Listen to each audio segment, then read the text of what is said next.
Europea. Hoy el IBEX 35 ha sido el alumno menos aventajado. Hemos visto al resto de plazas con subidas moderadas ante un PMI que conocíamos el dato, el indicador adelantado de octubre, que mostraba cierta ralentización y eso, pues bueno, podía llevar a algunas bajas, pero parece que en cierta forma el optimismo y sobre todo habiendo visto que la gigante inmobiliaria Evergrande ha hecho frente a un pago de un cupón que vencía en septiembre y de esta forma ha esquivado el default, parece que esto ha sentado un poquito las bases para cierto optimismo. Teniendo en cuenta esto, en el viejo continente damos las buenas tardes desde Madrid, pero buenos días para allá a José Ricardo Rangel, que está en México siguiendo esa media sesión bursátil. José Ricardo, muy buenas.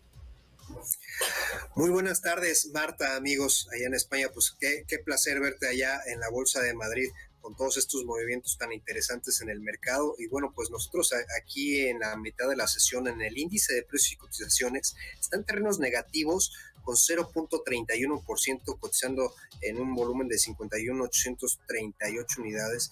Y bueno, pues principalmente, fíjate que se debe a la parte de las aerolíneas de Volaris. Si bien, como comentaste, existe un temor con esta expansión de la variante Delta, Volaris, que ya habíamos platicado anteriormente de esta aerolínea mexicana que hace sobre todo vuelos no tan grandes intercontinentales, sino a nivel Latinoamérica, y sobre todo resulta interesante ver aquí que está cotizando con una contracción del 5.52%, y ustedes preguntarán por qué. Bueno, pues resulta que esta aerolínea ha decidido en la parte de los vuelos hacia El Salvador, los boletos que se vendan en El Salvador, que este país pues ha acogido el Bitcoin como método de pago. Bueno, pues ellos también han decidido pues ofrecer sus servicios de boletaje aéreo con pago de Bitcoin. Creo que no ha sido muy bien recibido por el mercado con esta contracción. De hecho, estamos viendo en la parte de análisis técnico una sobreventa impresionante. Las dos últimas sesiones con terrenos positivos. Sin embargo, pues hoy el nivel operado ha sido de casi 1.6 millones de acciones, y lo cual pues ha llevado a esta contracción de esta emisora. Interesante ver cómo respondieron los mercados ante esta decisión de acoger este tipo de pago. Y pues vaya, en terrenos positivos tenemos a Gruma, la parte de consumo de la industria del maíz, con 2.54, que reportó el día de ayer. Bolsa Mexicana se viene recuperando a pesar de haber tenido esta decisión de estar invirtiendo más en tecnología y estar contrayéndose en todo el acceso a financiamiento bursátil en México por parte de los empresarios. Y bueno, pues así es como se está desarrollando la sesión en México. Y por favor, Marta, como siempre, ¿quién es nuestro invitado?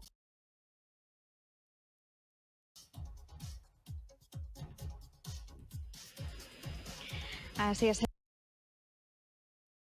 José Ricardo, bueno, muy interesante ese análisis de cómo se está planteando allí la sesión bursátil. Y hoy tenemos con nosotros a un analista patrimonial, Alma Lara, y vamos a hablar de fondos para el retiro. Alma, muchísimas gracias por acompañarnos estos minutos en Visión Global. Hola Marta, pues mucho gusto. Te saludamos desde acá en la mañana.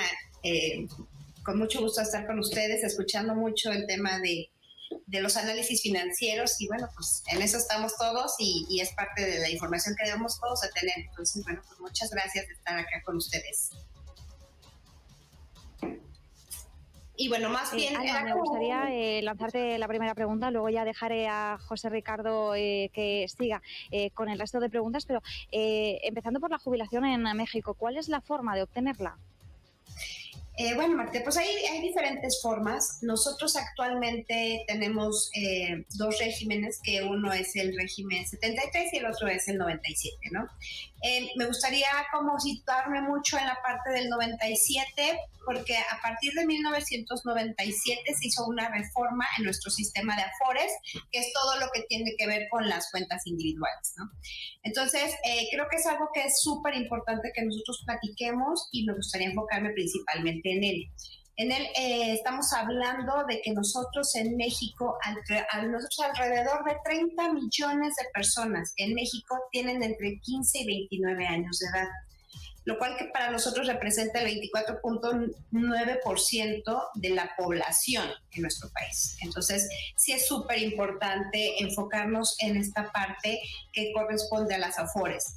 Nosotros tenemos diferentes formas para pensión, pero como gobierno es a través de las AFORES. Y las AFORES significa la cuenta de ahorro individualizado que tenemos cada persona, a la cual tenemos que hacer aportaciones diferentes para poder pues llegar a cubrir y poder tener ese dinero que necesitamos para formar parte de nuestro retiro. No sé si hasta aquí como hay alguna duda. Sí, Alma, platícanos un poquito cómo está el tema, sobre todo, ¿es suficiente? Yo creo que aquí la pregunta ¿es suficiente el ahorro que se está haciendo en esta generación? Vamos a hablar de esta generación que nos estás planteando hasta los 29 años. ¿Cómo está el horizonte para ellos en materia de jubilación? Híjole, pues es un horizonte súper complicado. La verdad es que hay muchos factores que intervienen en esto. Principalmente lo que nosotros hemos como considerado y analizado son los súper elevados niveles que tenemos de informalidad en el trabajo en nuestro país, ¿no? Actualmente existen diferentes formas como es un outsourcing, como es un freelance. Entonces, ¿qué pasa con esta generación que es importante que mencionemos? Pues cada vez empiezan a trabajar más tarde, ¿no? Por diferentes situaciones familiares, personales, pero empiezan se integran al tema laboral más tarde, ¿no? Esa es una situación importante. Ahora, lo hacen como muy por fuera, entonces no entran en un régimen en el cual pudieran tener una jubilación, una pensión, un retiro, digamos, más de manera formal. Estamos hablando de una generación... No me encanta la idea de generalizarlos a todos, pero sí en mi experiencia y por lo que hemos analizado, pues es una generación en la cual no hay tanto compromiso de manera personal o de manera laboral. ¿Qué significa esto? Pues que no tienen la forma de poder cubrir o llegar a cierto característica que a nosotros nos marca el gobierno, ¿no? Como es a lo mejor cubrir 1000 semanas laborales, ¿no? Estamos hablando de un poquito más de 20 años. Entonces, estas partes que lo van haciendo, de repente los trabajos que van adquiriendo son de corto plazo, no hay ese compromiso de estar en una empresa tanto tiempo, sino van rotándolo, pues al final del día lo que va a hacer es que sea más complicado el tema de poder tener esa parte de retiro, ¿no? Ahorita es una generación en la que está muy enfocada en vivir su presente, su hoy, en yo no me voy a morir, no me voy a enfermar, todo va a estar perfecto, y no hay esa planeación que pudiera ser, ¿no? Aunado a que con los cambios de modificaciones en las reformas, pues tampoco les ayudan mucho a ellos, ¿no? Porque nosotros actualmente, esta generación, solo puede hacer o solo se va a retirar con lo que tenga en la cuenta de ahorro que vayan haciendo a lo largo del tiempo. Entonces, si ellos no empiezan a ahorrar desde ahorita, pues por supuesto que va a llegar a una edad en la que va a ser imposible, ¿no? Entonces, nosotros los que le planteamos un poco es pues poder concientizar a este grupo tan importante de personas para que empiecen con un ahorro ya, ¿no? En México contamos con muchos niveles o muchos instrumentos, muchos vehículos de inversión que les pueden a ellos ayudar mucho. Porque si lo hacen solamente con lo que ellos aporten a la Afore, podrían estar recibiendo en pesos mexicanos, estamos hablando de 8,500 pesos mexicanos al mes, lo cual, pues realmente es nada, ¿no? Y sumado a que ellos, pues obviamente por las características de su generación van a vivir más que sus papás y que sus abuelos incluso, pues eso va a hacer que si se retiran a los 65 años, pues no van a vivir 20 años, van a vivir hasta a lo mejor 30 años. ¿Y qué va a pasar de esos 30 años? ¿De qué van a vivir esos 30 años, no? Porque finalmente ya este tema laboral, pues ya no podemos ser parte de él. Entonces sí tiene que haber una planeación y sí tenemos que hacer una forma de poderlos concientizar para que ellos vayan haciendo algo para este futuro. Entonces, finalmente en México es una situación grave, es una situación de un tema social, y mientras más nos tardemos en tomar decisiones importantes para ayudar a esta generación, más difícil va a ser para ellos, y entonces va a llegar un momento en que pues, vamos a tener jubilados mucho más pobres. Alma, son 343 euros al mes lo que nos comentas, este riesgo que tienen los que se pueden jubilar. Quería preguntarte, a ver, este es el aporte, tienes 20 años para poder disponer de tu retiro, sin embargo, quiero saber más de este tema. Tú si haces si no trabajas y haces aportaciones directamente a esta cuenta individual que comentas, puedes hacer la disposición de todo lo que ahorraste sin necesidad de tener esta cotización de 20 años en una empresa. Sí, al final del día tú puedes, incluso si no tienes nosotros en México tenemos lo que es el Seguro Social y tenemos lo que es el ISSSTE. Si tú no tienes estos, no importa, tú puedes hacer aportaciones a la Afore. Y con esta Afore, al final del día, hay 3 maneras de que tú puedas retirarlo. Y una puede ser el momento en que no llegas a ese momento de retiro, te dan todo tu saldo. Puedes llegar a ese momento de retiro en donde se hace un cálculo de una pensión de acuerdo a tu edad, de acuerdo a las semanas cotizadas, de acuerdo al promedio de lo que tienes tú en tu Afore, y entonces te van dando ese dinero en parcialidades hasta que tú te retiras, ¿no? Entonces, lo que yo quiero compartir con ustedes y que les agradezco el espacio es, sí o sí, tienen que tener vehículos paralelos para poder llegar a un retiro digno, ¿no? Entonces, para mí, sí es muy importante hacer mucho hincapié en esta parte porque la tienen muy complicada. Y si esto no existe alguna otra reforma que pudiera modificar esto, estamos hablando que sí, efectivamente vamos a tener muchos viejitos muy pobres.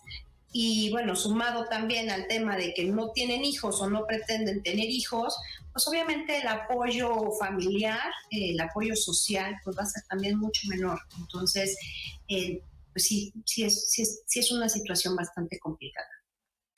Alma Lara, te agradezco muchísimo, pues vaya, esta sensibilización que nos has dado en este casi llegando al fin de semana, y sobre todo, pues para todos los adolescentes y los jóvenes, no tan jóvenes, que nos están viendo aquí en México, pues vaya, esta forma de diversificar precisamente y tener otras alternativas, pues para complementar esa jubilación, a lo mejor dentro del sector privado, ¿no? Muchísimas gracias, Alma. Solamente quiero hacer un comentario más. Es importante nada más considerar que nosotros en la cuenta nacional de Afores que tenemos, estamos hablando de más de 4 billones de pesos. Esos 4 billones de pesos los quieren nacionalizar. Entonces, ¿qué estamos diciendo? Que esa bolsa que tenemos ahí, en cualquier momento alguien más la va a utilizar y va a ser mucho más complicado que tengan un acceso. La única reflexión que quiero dejar un poco es que sí es bueno que exista un sistema de pensiones, ¿no? Pero tampoco podemos dejar la responsabilidad de proteger nuestra tranquilidad financiera en nuestro futuro a otras personas. Esa es responsabilidad nuestra y hay que tomarla en serio. Pues ahí está el principal riesgo que nos comenta Alma, querida Marta. Pues solo me queda agradecerle a Alma por habernos acercado, sobre todo, bueno, pues a ese aporte, ese ahorro que podemos hacer de cara a la jubilación. Y como bien indicabas, José Ricardo, también es una llamada para que los jóvenes tengan en cuenta, ¿no?, todas las posibilidades que tienen. Bueno, aquí en España, por ejemplo, teniendo el sistema de pensiones como tenemos ahora, que necesita una reforma porque es insostenible como está en la actualidad de cara a los más jóvenes que estamos dentro del mercado laboral, es muy importante que todos conozcamos cuáles son las opciones que tenemos de cara al ahorro para ese retiro a futuro, que bueno, sí, lo vemos lejano quizás los jóvenes, pero tampoco está tan lejos. Así que, Alma, muchísimas gracias, y gracias, José Ricardo. Nos vemos la semana que viene. Nos vemos la próxima semana, Marc. Un fuerte abrazo. Un abrazo muy grande. Feliz fin. Y nosotros, de todas formas, nos quedamos un momentito porque tenemos que escuchar la reflexión que nos deja todas las semanas Enrique Martínez para poner esa guinda final a la semana. Les dejamos con esa reflexión y nosotros nos despedimos hasta la semana que viene con más Visión Global. Que tengan un buen fin de semana. Del norte de México. Y la vida en el desierto no es fácil. A diferencia del sureste del país, donde la tierra regala sus frutos sin condiciones, acá nos cuesta hacerla mucho producir. Hay que trabajarla, ararla, sembrarla, cuidarla. El estiaje es permanente. Casi nunca llueve, pero cuando llueve, las aguas son torrenciales y arrasan con todo. Con las temperaturas tampoco hay punto medio. Y ha sido precisamente esa dificultad constante lo que ha forjado el carácter de quienes aquí vivimos. De generaciones atrás, el trabajo, el ingenio y el esfuerzo han sido la divisa de nuestros ancestros. Nuevo León es considerada como la capital industrial del país, pero Coahuila no se queda atrás. Aquí producimos 1 de cada 5 vehículos y 1 de cada 3 tractocamiones. Ocupamos el primer lugar en la fabricación de equipo de transporte, autopartes, vagones de ferrocarril, aparatos eléctricos y de prendas de vestir. La planta cervecera más grande y moderna del país y una de las más importantes del mundo se encuentra en el norte de Coahuila, convirtiendo al estado en el exportador más grande de cerveza. El primer lugar en producción de plata refinada, acero líquido, así como de sulfatos, fierro, carbón y celestita, y el segundo en varita, ha sido gracias al gran esfuerzo de nuestras mujeres y hombres. También hemos sabido hacer sinergia con el campo, gracias a lo cual ocupamos el primer lugar en producción de leche de cabra y melón y el segundo lugar en producción de leche de ganado bovino y carne caprina. Y contamos con la procesadora de aguacate más grande del mundo. Coahuila es el segundo estado exportador en el país, tercer lugar nacional en inversión extranjera directa per cápita y cuarto lugar en el índice de competitividad estatal. El parque eólico más grande de México también está en Coahuila. Es duro vivir en el desierto, sí, pero con voluntad, tesón y esfuerzo, los coahuilenses lo hacemos producir. Te saluda tu amigo Enrique Martínez, que tengas un excelente día.